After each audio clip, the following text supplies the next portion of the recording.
മഹാലക്ഷ്മി സീരിയലിൻ്റെ പുതിയൊരു എപ്പിസോഡിലോട്ട് എല്ലാവർക്കും സ്വാഗതം. അങ്ങനെ പ്രതാപനെയും മുത്തശ്ശിയെയും മോഹിനിയെയും കാണിക്കുന്നുണ്ട്. അപ്പോൾ മോഹിനി വളരെ സന്തോഷത്തോടു കൂടി അമ്പലത്തിൽ നിന്നെല്ലാം വരുന്നുണ്ട്. അപ്പോൾ പ്രതാപൻ്റെ അമ്മ ചോദിക്കുന്നുണ്ട്, എന്താടി നിൻ്റെ മുഖത്തിന് ഇത്ര വലിയ സന്തോഷമെന്ന് ചോദിക്കുന്നു. അപ്പോൾ മോഹിനി പറയുന്നുണ്ട്, എനിക്ക് വളരെ സന്തോഷമുള്ളൊരു കാര്യം പറയാൻ പോവുകയാണ്. ഞാൻ എൻ്റെ മോള് വിളിച്ചിരുന്നു, കണ്ണൻ്റെ ചികിത്സയ്ക്ക് ചെറിയൊരു ഫലം കണ്ടു തുടങ്ങിയെന്നാണ് മോള് പറഞ്ഞത്. കാലുകളുടെ വിരലുകളെല്ലാം ചെറുതായിട്ട് അനങ്ങാൻ തുടങ്ങിയിട്ടുണ്ടെന്ന് പറയുകയാണ്. അത് കേൾക്കുമ്പോൾ പ്രതാപനും മുത്തശ്ശിയും വളരെ ഞെട്ടി നിൽക്കുകയാണ്. അവർക്ക് സന്തോഷമെല്ലാം പോയി, അവർക്ക് ആകെ ദേഷ്യം വരുന്നുണ്ട്. അന്നേരം പറയും, പിന്നെ കാലുകൾ വിരലണിയെന്നും പറഞ്ഞാൽ അവനിപ്പോൾ എഴുന്നേറ്റ് നടക്കാൻ പോകുകയല്ലേ എന്നെല്ലാം ചോദിക്കുന്നുണ്ട്. അത് കേൾക്കുമ്പോൾ മോഹിനി പറയും, അത് ചെറിയ തോതിലുള്ള ചികിത്സകളൊക്കെ ചെയ്തു തുടങ്ങുന്നതല്ലേ ഉള്ളൂ. ഇതിനു മുമ്പ് ചെയ്ത ചികിത്സകളൊന്നും ഏക്കാതിരുന്നത് ശരീരത്തിലോട്ട് വിഷമല്ലേ കുത്തി നിറച്ചുകൊണ്ടിരുന്നത്, അതുകൊണ്ടല്ലേ ശരിയാകാതിരുന്നത്. ഇപ്പോൾ കറക്റ്റായിട്ടുള്ള മരുന്നുകൾ ശരീരത്തിൽ ചെന്നപ്പോൾ അതിൻ്റെ വ്യത്യാസമാണ് കാലുകളിൽ കണ്ടു തുടങ്ങിയിരിക്കുന്നതെന്നൊക്കെ മോഹിനി പറയുന്നുണ്ട്. പ്രതാപൻ്റെ അമ്മ പറയുന്നുണ്ട്, കരുണമോൾ എന്ത് സന്തോഷത്തോടു കൂടിയാണ് അങ്ങോട്ട് പോയത്, ഇപ്പം എല്ലാം തകിടം മറിഞ്ഞല്ലോ എന്ന് പറയുന്നുണ്ട്. അങ്ങനെ പ്രതാപനോട് പറയുന്നുണ്ട്, നീ അവളെ ഒന്ന് വിളിക്കുക, അവളുടെ അവസ്ഥ എന്താണെന്ന് നമുക്കൊന്ന് അറിയാലോ എന്ന് പറഞ്ഞുകൊണ്ട് പ്രതാപൻ മോളെ വിളിക്കുന്നുണ്ട്. അന്നേരം അവൾ കരുണ എടുക്കുന്നുണ്ട് ഫോൺ. എന്താ അച്ഛൻ വിളിച്ചത്, അച്ഛൻ ഇവിടുത്തെ വിശേഷങ്ങളൊന്നും അറിഞ്ഞില്ലേ? എല്ലാം അറിഞ്ഞു, നിൻ്റെ അമ്മ ഇവിടെ തുള്ളിച്ചാടി നടക്കുക, നിൻ്റെ അമ്മയ്ക്കാണ് ഏറ്റവും കൂടുതൽ സന്തോഷം എന്നെല്ലാം പറയുന്നുണ്ട്. അത് കേൾക്കുമ്പോൾ കരുണ പറയുന്നുണ്ട്, അല്ലെങ്കിലും അമ്മയ്ക്ക് അവളോടാണല്ലോ കൂറ്, അവൾക്ക് വേണ്ടിയല്ലേ അമ്മ പ്രാർത്ഥിക്കാറുള്ളൂ എന്നെല്ലാം പറയുന്നുണ്ട്. എന്താണെങ്കിലും ഇപ്പോൾ അവർക്ക് രണ്ടുപേർക്കും വളരെ സന്തോഷമാണ്. അവർ രണ്ടുപേരും കൂടെ വളരെ സന്തോഷത്തോടു കൂടിയാണ് ഇങ്ങോട്ട് വന്ന് കയറിയത്. ഞങ്ങളെ കാലെല്ലാം എനിക്കൊന്നെല്ലാം കാണിച്ചു തന്നിട്ടുണ്ട്. അതുകൊണ്ട് മഹാലക്ഷ്മിയെ ഏറ്റവും വിജയിച്ച മട്ടിലാണ് അവളുടെ നിപ്പ. അവൾക്ക് മാത്രമേ ഈ സന്തോഷം ദൈവം കൊടുക്കുകയുള്ളൂ. ഞാൻ എന്താഗ്രഹിച്ചാലും അതെനിക്ക് ദൈവം തരില്ല എന്നൊക്കെ ഉള്ള പരാതികളും പരിഭവങ്ങളൊക്കെ എല്ലാം അച്ഛനോട് പറയുന്നുണ്ട് കരുണ. പിന്നീട് കരുണയും മഞ്ജുവും ദുർഗയും കൂടെ കരുണയുടെ സ്വർണ്ണമെല്ലാം എടുത്ത് നോക്കുന്നൊക്കെ ഉണ്ട്. കരുണ മഞ്ജുവിൻ്റെ ശരീരത്തിൽ സ്വർണ്ണമെല്ലാം അണിയിക്കുന്നൊക്കെ ഉണ്ട്. അത് കാണുമ്പോൾ വളരെ സന്തോഷമാവുന്നുണ്ട് മഞ്ജുവിനെ. ഈ സ്നേഹത്തിന് മുന്നിൽ ഞാൻ എന്താണ് തിരിച്ചു തരേണ്ടതെന്ന് പോലും എനിക്കറിയില്ല ചേച്ചി എന്നൊക്കെ കരുണയോട് പറയുന്നുണ്ട്. അതൊന്നും വേണ്ട, നിൻ്റെ കല്യാണം നടത്തി തരുന്നത് ഞാനും ഉണ്ണിയേട്ടനും കൂടിയാണ്.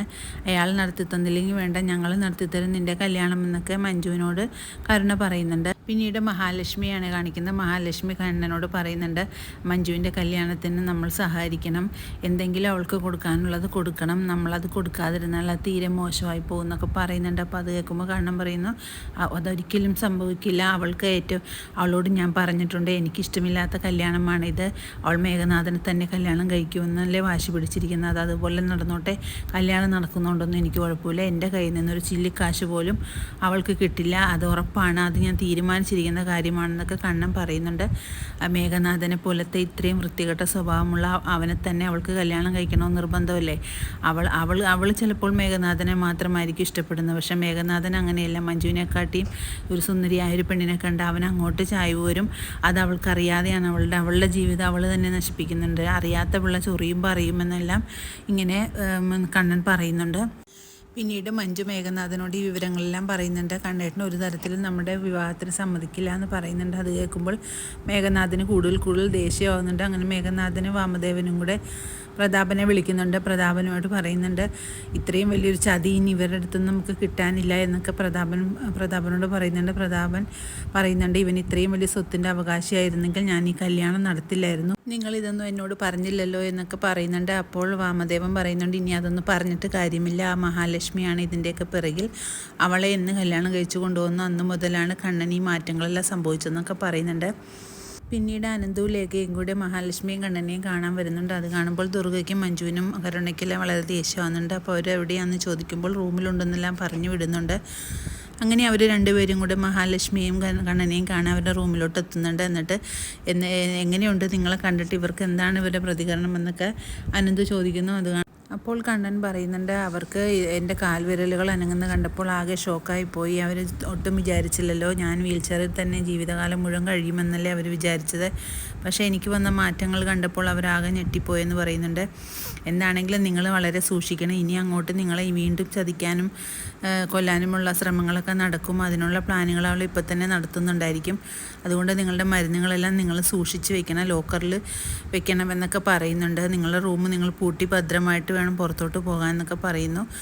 പിന്നെ പറയുന്നുണ്ട് അങ്ങനെ തന്നെ ഞങ്ങൾ ചെയ്യാൻ തീരുമാനിച്ചിരിക്കുന്നത് എന്നൊക്കെ കണ്ണനും മഹാലക്ഷ്മിയും പറയുന്നു.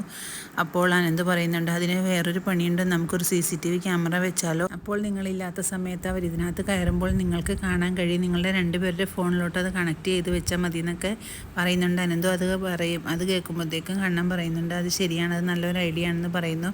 അങ്ങനെ അനന്തും അതിനുള്ള എല്ലാ മാർഗ്ഗങ്ങളും ചെയ്യുന്നുണ്ട്. അവരറിയാതെ തന്നെ അവിടെ CCTV ക്യാമറ വെക്കുന്നൊക്കെയുണ്ട്. അതിനുശേഷം മഹാലക്ഷ്മിയും കണ്ണനും കൂടെ ഓഫീസിൽ പോകാൻ ഇറങ്ങുകയാണ്. അപ്പോൾ ദുർഗ ചോദിക്കുന്നുണ്ട് നിങ്ങൾ ഓഫീസിൽ പോകുകയാണോ എന്ന്. അപ്പോൾ കണ്ണൻ പറയുന്ന ഞങ്ങൾ ഓഫീസിലോട്ട് പോവുകയാണെന്ന് പറയുന്നു. അങ്ങനെ ഇവർ ഓഫീസിലോട്ട് പോയ സമയത്ത് ഇവർ 3 പേരും കൂടെ അവരുടെ റൂമിലോട്ട് സെർച്ചിങ്ങിന് കയറുന്നുണ്ട്. എന്നിട്ട് മരുന്നുകളെല്ലാം എല്ലായിടത്തും നോക്കുന്നുണ്ട്. അപ്പോൾ ദുർഗ പറയുന്നുണ്ട് നമ്മൾ ഇതിനു മുമ്പ് ചെയ്തിരിക്കുന്നത് അവർക്ക് അറിയാവുന്നത് കാരണം അവർ മരുന്നൊന്നുമില്ല അവർ കൂടെ കൊണ്ടുപോയിട്ടുണ്ടാവും, അല്ലെങ്കിൽ എവിടെയെങ്കിലും ഭദ്രമായിട്ട് വെച്ചിട്ടുണ്ടാവും, അതുകൊണ്ട് നമുക്കിനി ഒന്നും ചെയ്യാൻ പറ്റില്ല എന്നൊക്കെ പറയുന്നുണ്ട്. എന്നാലും കണ്ടുപിടിക്കാം എന്നൊക്കെ പറഞ്ഞ് കരുണയും മഞ്ജുവും ആ റൂമിനകത്ത് കൂടെ എല്ലാം കിടന്ന് കറങ്ങുന്നത് ഇവർ രണ്ടുപേരും ഇവരുടെ ഫോണുകളിൽ കൂടെ കാണുന്നുണ്ട്. പക്ഷേ ഇതൊന്നും അറിയാതെയാണ് ഇവർ ഇതിനകത്ത് കൂടെ എല്ലാം കറങ്ങുന്നത്. ഇത്രയും കാണിച്ചുകൊണ്ടാണ് ഇന്നത്തെ എപ്പിസോഡ് അവസാനിക്കുന്നത്. പുതിയൊരു എപ്പിസോഡിനായിട്ട് നമുക്ക് കാത്തിരിക്കാം.